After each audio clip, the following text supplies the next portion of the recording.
Hey there, StarCraft fans! It's Falcon Paladin coming at ya with yet another edition of StarCraft 2 Legacy of the Void. Today, it's going to be a Patreon cast between Dark and Clem from DreamHack Last Chance. Here in Hardwire, bottom left it is Clem, top right it is Dark. Alright, so should be an excellent TVZ for your Patreon cast of the week. If you're watching this the week of January the 25th. Thank you very much for supporting me at patreon.com/FalconPaladin for at least $1 a month. You get to see this 1 month before anybody else does on YouTube. And if you're watching this in the month of February, how did Katowice go? And hit that like button and hit that subscribe. All right.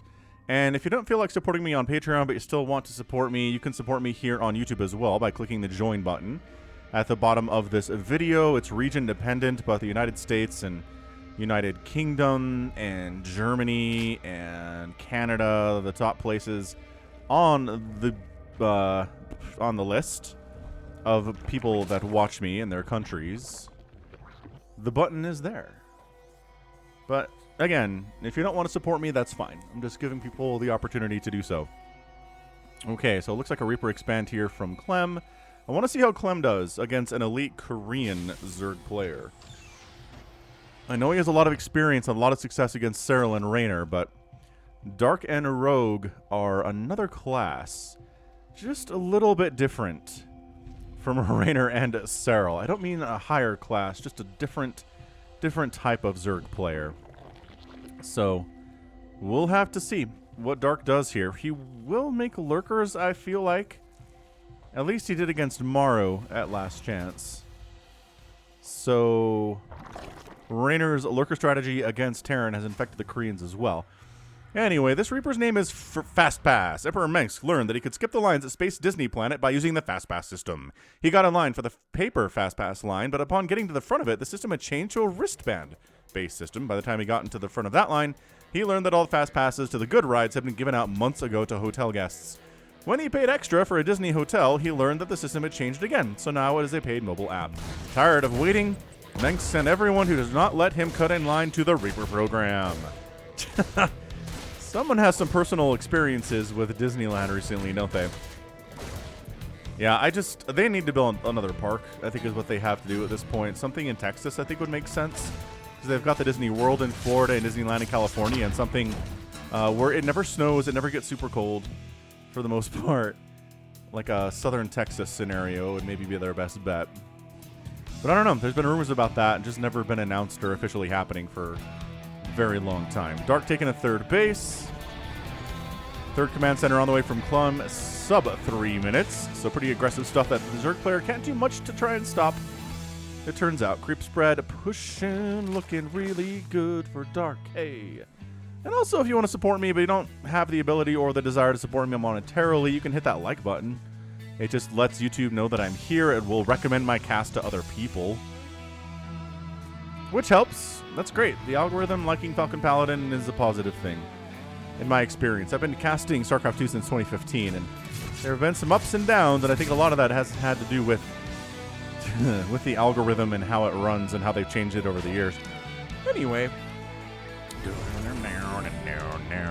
It's Hellions from Clem. Oh yeah, a Banshee, which is fine. Pretty standard stuff here. I don't expect the Banshee to do much, especially because he's not getting... Oh, he's getting Cloak for it. Never mind. Oh, 2 Banshees with Cloak are a lot more dangerous for a Zerg player than a single Banshee. Without a doubt. A single Banshee is fairly common, but 2 Banshees with Cloak is a little bit more dangerous, a little bit less common, and can get more done against an unprepared Zerg player who doesn't want to spend a lot of resources on Overseers and Spore Crawlers, right? And the Spore Crawlers have to be in the right position to deal with Cloaked Banshees, and it's a thing. So you want to start your Spores if that's what you're worried about. Double Evo Chamber from Dark. Whoa. Double Evo Chamber before Lair is interesting. Is he getting a Roach Warren? Is he just getting upgrades for Lings and Banes? This is some kind of a crazy 3-base Ling Bane style thing. Oh man, he's getting 2 Spores up. How does he know? Oh, he came in. Oh, the Overlord spotted the tech lab on the starport. That'll do, pig. That'll do. So he's getting spores up. He's got the queens ready to rock. He does not have any ability to make overseers yet, nor will he for some time, because he's not making a lair. He's refusing to do so. He's going for 1-1 for his lings, which is all he has right now is zerglings. Yeah, Spore going to reposition itself up here a bit as Cloak is now done. So Spore going to cover this area. This Spore is going to cover the top area.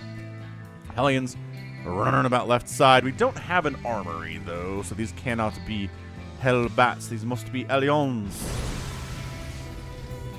Yeah, third base here from Clem. Pretty happy. I mean, this feels like really fast 1-1 upgrades. Finally, the lair is coming in. He's like, I will need overseers at some point, if just for changelings. But if there's going to be cloak banshees around, I need to be prepared for it.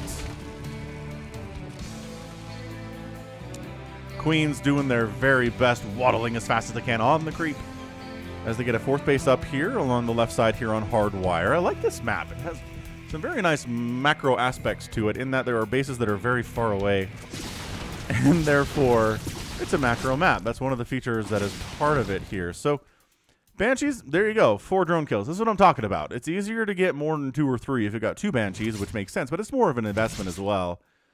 You just kind of stay away from the spores as well as you can, and ow, ow, ow. 3 hits? Ah, it's more than I expected. Maybe trying to snipe down the Baneling nest would be cool. Who knows? Getting out of there, though. Yeah, queen placement here by Dark is just too good. Ooh, oh, ow, ow. Did not know there was a spore there. Ow. Okay, so Clem just losing a Banshee there. I don't know. That Banshee paid for itself. He had to make 2 to get 5 drone kills, and don't like it. Centrifugal hooks, and man, Dark is right on top of the 2-2. Holy smokes. He's got 2-2 going before 1-1 for Clem is even halfway complete. An upgrade advantage for a Zerg player in a ZVT is not something we see very often. But yeah, he's just been staying alive with Lings and Queens and Banes now. He's going to need those because in comes a Mechrine follow-up for the Frenchman. Centrifugal hooks is not going to be done. It's going to be a bit of a harder hold here for Dark. These are the 7-minute pushes that do kill Zerg players quite a bit. This is a very vulnerable time for them. If they die in ZVT, I want to say like at least 40% of the time it's during this initial attack. At about 7 minutes when you have a good number of Marines and Siege Tanks, maybe some Widow Mines. But Clem didn't really commit a ton to that, right? He's already got 68 workers. I mean, Dark's at 87. So that's what Zerg is capable of doing. He's also getting a 5th base top left. Dang, Dark. Really expanding hard and fast here. Getting a Hydralisk done, which is probably going to be for those lurkers. Again, what Raynor initiated, I want to say, back in 2020, has really been picked up and embraced by the Terran community, or by the Zerg community for ZVT. Oh yeah, having those upgrades makes these makes the Lings so much better against these Marines. If they got +1 armor at least, they can survive more hits from the Marines and they do so much better. So another pickup here from Clem. Going to try to move out. Clem's really trying to get some pressure on here, but Dark's everywhere, man. He is getting an Infestation Pit. He's making Hydralisks. He doesn't have a Lurker Den yet, but I have to imagine he's going to start one here, right? But yeah, Zerg players, if you're struggling against this kind of stuff, this early Marine pressure, get that Carapace upgrade. Like, after your 3rd base goes down, get at least one Evolution Chamber. Maybe you can get 2, like Dark does, and get that +1 Carapace. It just makes it so much easier to clean up stuff like this. If they don't have the Carapace upgrade, then suddenly bad things happen when you try to run into a Marine group like that, y'all. Anywho's 56 Lings on the way from Dark. He's going to max out sub 9 minutes here on Ling, Bane, Hydra. 100 Zerglings, 11 Hydras, 11 Banes. This is so many Zerglings. Holy crikey. Hive's coming in behind this, making 20 more Banelings because he knows he needs more than 11 to deal with this. Ah, there are the Widow Mines out from Clem. He knows how good Widow Mines are, and the Lings are like, we're 2-2, baby. Let's go. We have an upgrade advantage on your face. Gonna full surround this thing. The Banelings are coming in. The tanks are dead. The Marines are stutter-stepping, splitting as well as they can here. They do get a great connection on some of those Marines, but the tanks all die, and that's a huge problem for Clem for sure. He's gonna counterattack, but against these Lings, that with Hydra support too, it's just not gonna work out. attack up the left side. Creep Queens are going to die. Get out of there, Creep Queens. Transfusing is real good, yes, but also that is just a lot of damage output. There's your Lurker Den. Okay, so about 10-minute Lurker Den. Clem's got his 4th base up and rolling. It is Le Planetary. Yeah, another jump on this here from Dark. Yeah, Widow Mines are just like, bring it. Oh, that was a beautiful split from Dark, though. Sick. Sick split from Dark. This group got picked up and evacuated. Heading down the left side. I just think Dark has a handle on this game. He's doing fine. Right? He has lost 6 drones and no hatcheries have died yet. He's got a nice economy rolling with 87 workers. I mean, Clem's at 85. Incoming advantage for Dark, but he's going to need that to win this game because Clem will be more cost efficient, especially with the Widow Mines. And you know, I actually just cast a game featuring Maru and Dark from DreamHack Last Chance where Maru did not make Widow Mines. And he was fine. Like, I'm not going to tell you who won that game, but he was all right. Like, I'm not going to complain about it. So maybe you don't need Widow Mines as much as I believe you do in this matchup to really match up against the elite Zerg players of the world. I will argue they're still good. I'm not going to tell you that they're bad. You should not make Widow Mines, but I'm not going to say that they're required as much anymore, I guess, is the whole concept here. Clem making another push, trying to clear some creep, I'm assuming. A scan right here would be beautiful, and there it is. The one thing Dark hasn't really been able to do is actually get an attack across the other side of the map. Nice pick up again from Clem. As you do. He's got this base rolling now. I mean, yeah. Clem is at 1, 2, 3, 4. He's got 5 bases here. But Dark's defense has been insane too. So, I mean, Clem's been super aggressive. Right? He's been expanding a bunch here too, but Clem's defense has been very good. And he's also been expanding a whole bunch. So Adrenal Glands finishing up here. That is a lifesaver for Zergs in this situation. Kind of running into the meat grinder there a little bit. Abducting a medevac that they do end up killing. And then actually going for the drop inside the main where there are spores, and that's a little bit harder. If your medevacs are getting constantly wrecked by spores, it's hard to make that drop work, you know. The ghosts are in there with their snipes as well as they can. Dark kind of trying to pull up this backside here, but the split is good off creep. He wants to burn down this hatchery. He knows the Dark's been expanding like a madman, but Dark keeps defending with smaller groups of Lings and Banelings, which are a huge part of this. Trying to get rid of those lurkers, too. They're pretty good at base defense in situations like this. And, oh, actually doing a force field. He force fields the ramp with changelings, and these marauders are going to die as a direct result of that. Dark, sick play, man. Super sick play. Viper flies right into its death, almost.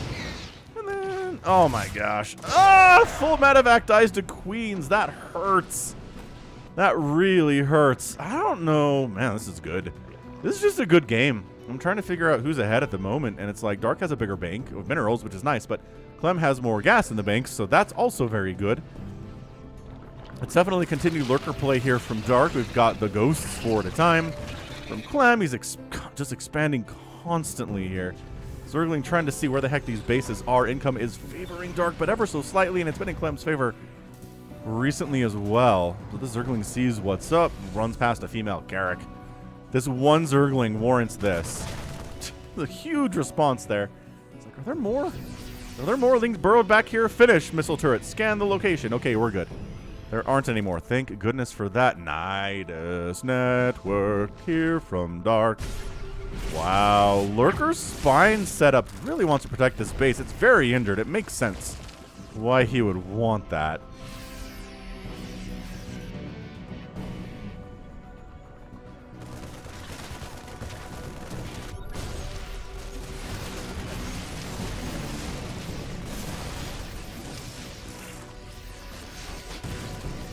Nice Widow Mine control there. Well, Zergling control against Widow Mines. Well, that was not necessary, but all right. 6 kills on that Widow Mine is maybe a bit more than Dark would want, but I think he's okay. He's now, that's 4,000 mineral bank, 1,300 gas. It's going to be hard. It's going to be really hard for Clem to come back from right now. It is definitely a humongous bank. Nidus network just for easy transport within the Zerg side of the map thus far. For Dark. Nice snipes. Yeah, can't quite get all the lurkers. There's 3 remaining after killing 2. 2 or 3 there. Widowmine catching some trailing links. The Widowmine connections just constantly. They're so good. Over and over and over again. They're so good. Man, every base on this map has been taken except for 2 thus far. I assumed there was a base available for this right side one, but there was not. And that is just fine.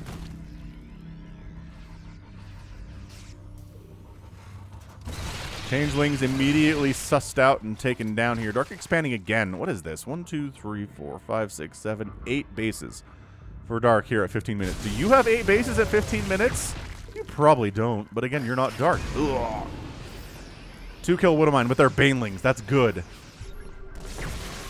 Individually targeting Lurkers and Hydras with the snipe there, which is very important stuff. Ow. Ghosts taking some Baneling hits. They don't take bonus damage from Banelings. But Ghosts are not incredibly tanky. They don't have all of the HP in the world. It's only 100.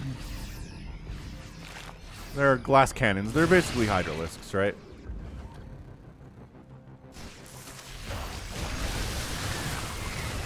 Attack on Dark's 8th base. It does get shoved away here by Clem. Clem trying to come up this ramp. It's hard to get up the ramp and get snipes done, but, you know, not impossible either. Nice connection. Coming. Wow, he really... Clem really wants to kill this left side. Big Baneling hit. Really big Baneling hit. 10 kills on that Widowmine. I think all 10 of them are Baneling connections, which is huge. So Dark has more of a bank, but Clem's doing all right. 2,000 minerals and 2,000 gas. Almost 3,000 there.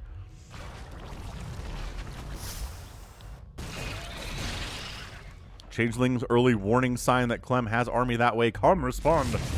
Burrow on this high ground. Murder everybody that ever tries to come up this ramp with your spines. Steady targeting. Snipe. Snipe. No, only 1.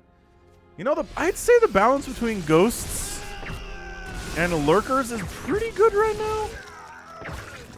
I just think both players in that situation, the Zerg and the Terran, lose a bunch. I've seen really cost-efficient Lurker play. I've seen really cost-efficient... Ow. Ghost play, too. So, I don't know. I mean, I've also seen people complain that Lurkers are incredibly overpowered against Terran. Especially because they outrange Ghosts when they have their upgrade, which is obviously understandably annoying. But if they outranged the Lurkers, then, like, this would be so much easier. And as it stands, see, some Ghosts are dying. They're taking the Lurkers down. It's not impossible to assault the Lurkers. You just lose some Ghosts in the process. Speaking of Lurkers, we're going to Baneling Bomb and Lurker Bomb a planetary in the middle of the map here. Interesting location for it. Takes it right on down, abducting some Ghosts into Lurker spines. Oh, that guy got abducted and lived. That is a rarity for sure. Lurkers outrange planetaries, though, even if they have the upgrade, the high-sec auto-tracking.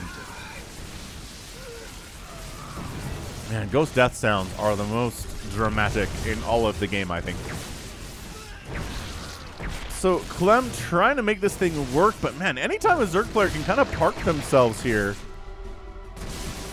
on this side of the map, it's not good for the Terran. Like, they should be able to make individual incursions and then flee, but the fact that, okay, well, it's all gone now, but I mean, Dark sat here for a good minute, causing problems. Also, Lurkers get into the bottom right. I'm going to take down this planetary. Unless you can out-repair through these Lurker Spines, which you can buy enough time to save it, I guess. As +3 is not done on these Lurker Spines yet. There's only 2 SCVs mining here, and that's enough to out-heal the damage done by those Lurkers. Repair is a good unit. Wow, Dark decides he's going. He's moving right on in. Widowmine thanks some connections, but man, this double orbital stuff is very weird, too. Baneling's making some huge connections here. There's really not a lot to answer for this, so this orbital's going to go down. A lot of these SCVs are going to go down. The factory dies, too. That was building Widowmines. Plus, a lot of supply depots are dying. Are these orbitals going to burn down? Or are they going to be repaired? That's the larger question here. And suddenly, Clem is super duper on the back foot. He's going to be supply blocked here? Maybe? No. He's got too many orbitals running around, supplying him with a supply. Oh, we don't mind big hit. 17 more SCVs die for a total of 21.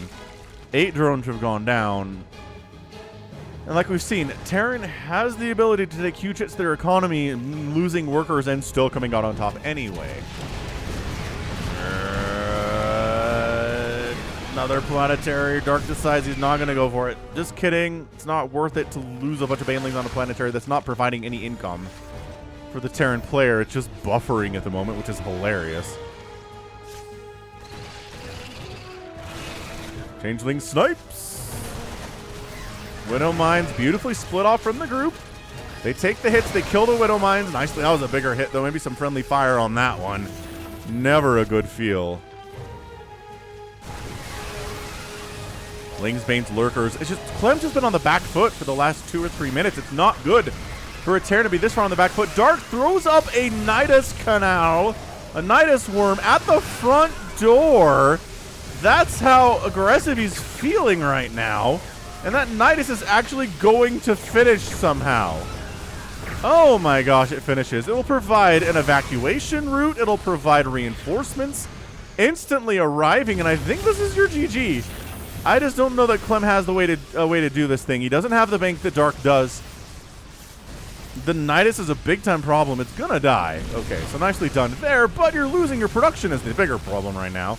And another Nidus is coming up inside the Terran base.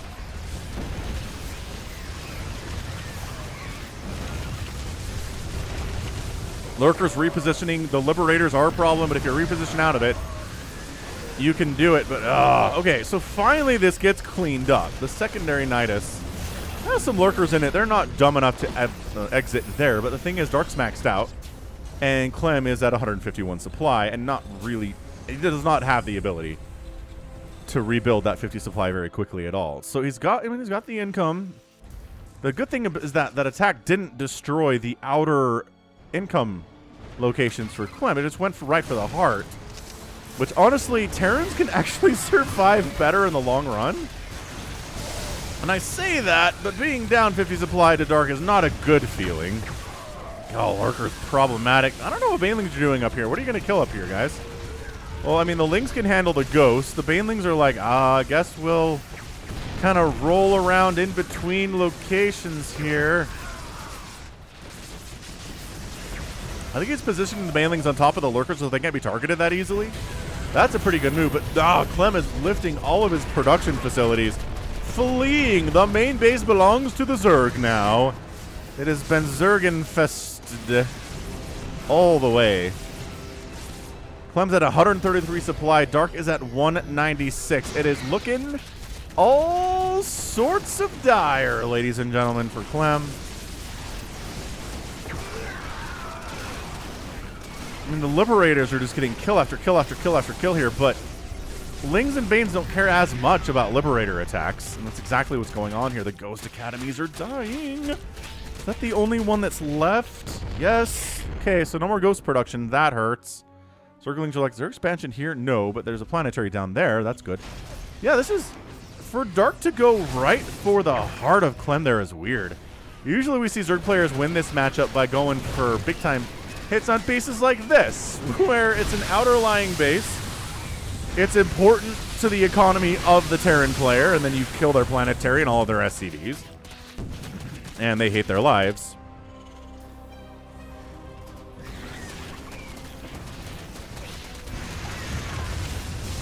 And this bottom right base is going to go down. Planetary's connecting. Bam, 26 more SCVs die. Oh. And that's it, man. I think that's it for Clem. I mean, Clem is standing in here, but look at the supply. It's 192 to 101 in favor of Dark. I did not expect Dark to be... I mean, he's not overwhelmingly crushing it here, right? It's...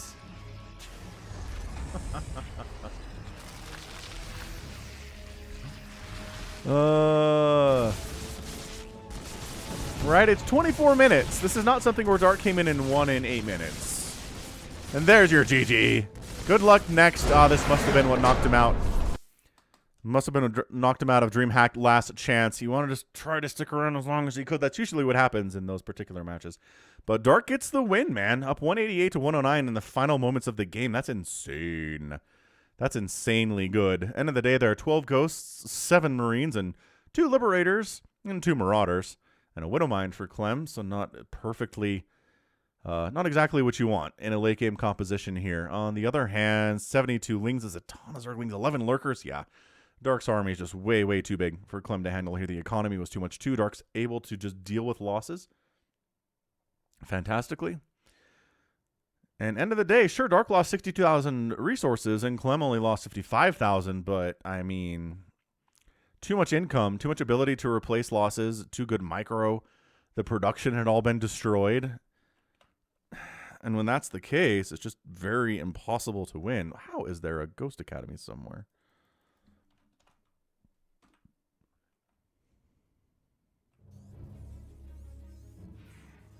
I'm clicking you.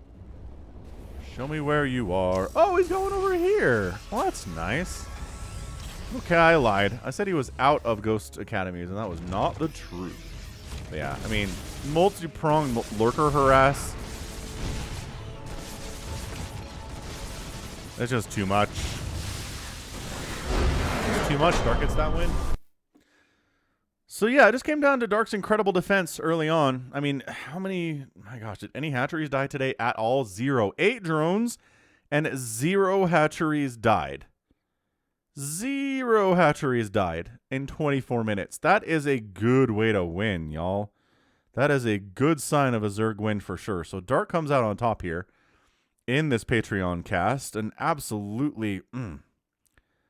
An absolutely, truly fantastic display from Dark there. Clem, maybe not quite there yet, right? Maybe not quite able to be World Championship contender level. Losing it this way, but I don't know. I'm not going to judge him off of a single game. Obviously not. I like Clem a lot. I'll keep casting his games, but kind of got rolled here a bit by Dark. Anywho, that is going to be it for me today. This has been Falcon Paladin coming at you with yet another edition of StarCraft 2 Legacy of the Void and a Patreon cast. Go ahead, hit that like button, hit that subscribe if you like what you saw and what you heard today. You can also catch me on Twitter, Facebook, Patreon, and Twitch, all at /Falcon Paladin. And until next time, as always, thank you so much for watching, and you take care of yourself.